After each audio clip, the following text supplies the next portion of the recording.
Hi guys, मैं हूं निखिल। आज हम बात करेंगे विद्युत आवेश और क्षेत्र फिजिक्स का फर्स्ट चैप्टर का पार्ट 6 वाला ये वीडियो है, जिसमें कूलाम के नियम को आज हमने उठाया है और फुल एनर्जी के साथ स्टडी करने वाले हैं। पूरा ज़ोरदार स्टडी करेंगे। तो चलिए स्टार्ट करते हैं बिना टाइम एक्सपेंड किए हुए।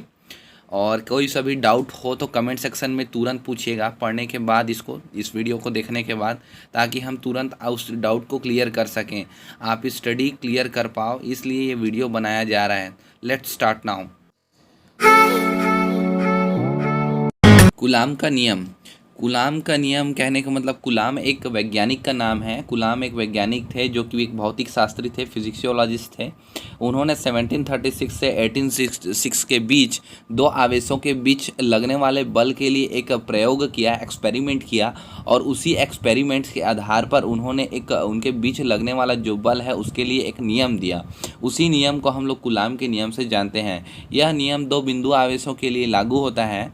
बिंदु आवेश उन आवेशों को कहा जाता है जिनका आकार उनके बीच की दूरी की तुलना में नगण्य होता है। मतलब बिंदु आवेश ऐसे आवेश को बोलते हैं जिनका जो आकार है, उनकी जो साइज़ है, वो उनकी दूरी से काफ़ी छोटा हो। कहने का मतलब क्या है, जैसे हमारा सूर्य है, हमारी पृथ्वी है, उनकी बीच की दूरी को नापें तो सूर्य और पृथ्वी आपस में उनकी बीच की दूरी के हिसाब से छोटे हो सकते हैं। ठीक इसी तरीक़ा से ये कूलाम का नियम है। तो कूलाम में हम लोग आवेश लेंगे, ना कि कोई पिंड। वो सूर्य एक पिंड है और पृथ्वी भी एक पिंड है, तो पिंड फोकस मत कीजिएगा। हम लोग किसके लिए ले रहे हैं? आवेश के लिए, किसी चार्ज के लिए। तो कूलाम के नियम के अनुसार क्या कहा जाता है? इस नियम के अनुसार दो स्थिर बिंदु आवेशों के बीच लगने वाला बल उन आवेशों के परिणामों के गुणनफल के अनुक्रमानुपाती तथा उनके बीच के दूरी के वर्ग के व्युत्क्रमानुपाती होता है। इसका मतलब ये है, अनुक्रमानुपाती मतलब डायरेक्टली प्रोपोर्शनल।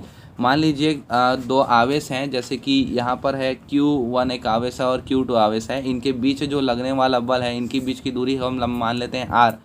तो इनके बीच की दूरी हम मान लेते हैं R। तो यहाँ पर हमें डायरेक्टली प्रोपोर्शनल कहने का मतलब, यहाँ पर लगने वाला जो बल होगा F डायरेक्टली प्रोपोर्शनल मतलब अनुक्रमानुपाती Q1 इंटू Q2 होगा। आगे आपको समझ आएगा इस वीडियो के जस्ट आगे जाएंगे तो।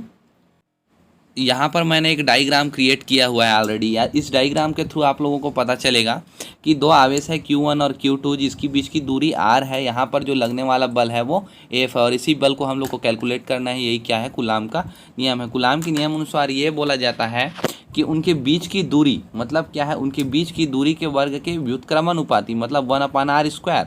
व्युत्क्रमानुपाती मतलब बट्टे वाला। लेकिन उनके आवेशों के परिमाणों के मतलब Q1 और Q2 इनकी जो वैल्यू होगी उनके आपस में गुणनफल के डायरेक्टली प्रोपोर्शनल होगा। मतलब F is equal to directly proportional Q1 into Q2। F अनुक्रमानुपाती होगा Q1 इंटू Q2 का, और F डायरेक्टली प्रोपोर्शनल होगा इन्वर्सली प्रोपोर्शनल होगा 1/r² का। तो यहाँ से आप लोगों को पता चल जाता है कूलाम का नियम। आगे हम लोग देखेंगे, जब दोनों को हम लोग एक साथ लिखना चाहेंगे तो दोनों को एक साथ लिखेंगे तो होगा क्या? डायरेक्टली प्रोपोर्शनल और इन्वर्सली प्रोपोर्शनल दोनों सेम है।